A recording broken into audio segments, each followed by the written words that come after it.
বিসমিল্লাহির রহমানুর রহিম। আমার নাম মোহাম্মদ মাহবুবুর রহমান বাচ্চু হাওলাদার।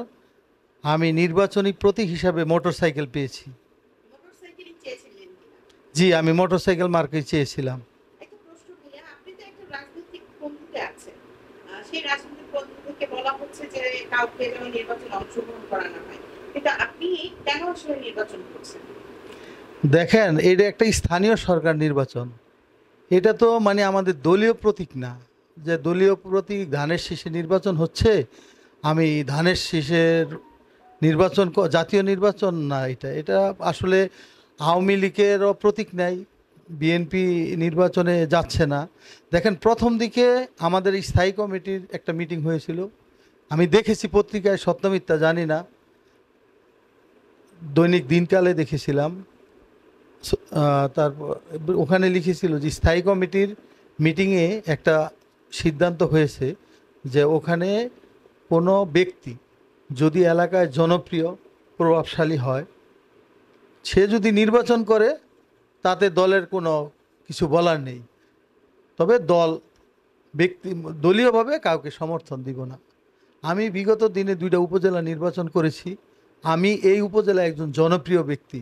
আপনি একজন সাংবাদিক, বিভিন্ন জায়গায় জিজ্ঞেস করলে আপনারা এই কথাটা বলবে যে মাহবুবুর রহমান বাচ্চু হাওলাদার একজন সৎ, পরিচ্ছন্ন রাজনীতিবিদ। বিগত 2টা নির্বাচনে আমি পাশ করেছিলাম।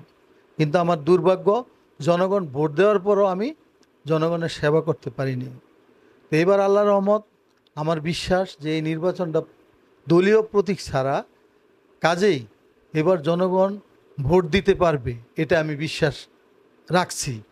যদি সরকার অন্যান্য নির্বাচনের মতো না করে যদি মানুষ কেন্দ্রে যেতে পারে এবং অবাধ সুষ্ঠুভাবে একটা ভোট হয়, ইনশাল্লাহ একটা ভোটের বিপ্লব হবে।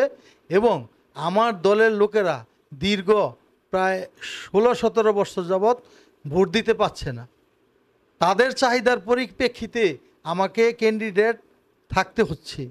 আমার দলটা আমার একটা আত্মা, আমি প্রিয় আমার এই দল, আমার রক্তক্ষরণ হচ্ছে, তারপরও আমাকে নির্বাচন করতে হচ্ছে। এর কারণ আমরা যারা জনপ্রতিনিধি, জনগণকে নিয়েই আমাদের চলাফেরা। জনগণের আশা আকাঙ্ক্ষা আপনাকে বুঝতে হবে। আমার জনগণ কি চায়? আমার জনগণ চাচ্ছে যে এবার যদি সুষ্ঠু ভোট হয়, আল্লাহর রহমত, আমি বিপুল ভোটে পাশ করব। সুতরাং আমাকে এই পথ থেকে সরে গেলে আমার জনগণ আমাকে আস্থা করে নিক্ষেপ করবে। সুতরাং আমরা যারা জনপ্রতিনিধি বা জনগণের কল্যাণে কাজ করতে চাই, আমরা জনগণের বাইরে যেতে পারি না।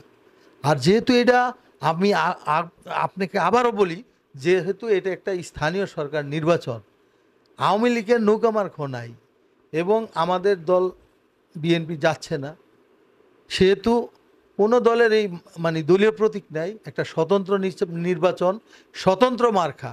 সুতরাং আমি মনে করি যে এক সময় এটা দল বিবেচনা করবে। আর আমি সত্যি জনগণের ভালোবাসার কারণে আমার ফিরে যাওয়ার আর পথ নেই। এই জন্যে আমি ইনশাল্লাহ নির্বাচনের মাঠে আসি। আমি নির্বাচনের কাছে মাঠে থাকব। আমার জনগণের কাছে আমার প্রত্যাশা, আমার জনগণ যেন 21 তারিখের নির্বাচনে ভোট দিতে আসে। তাদের দীর্ঘদিনের প্রয়াস, দীর্ঘদিনের আকাঙ্ক্ষা, তারা যেন ভোট প্রদানের মাধ্যমে একটা বিপ্লব ঘটিয়ে দেখায় দিতে পারে যে মানুষ ভোট দেওয়ার সুযোগ পেলে কেন্দ্রে উপস্থিত হয় এবং তাদের পছন্দের সৎ, পরিচ্ছন্ন প্রার্থী থাকলে তারা বিপুল ভোটের মাধ্যমে নির্বাচিত করতে পারে।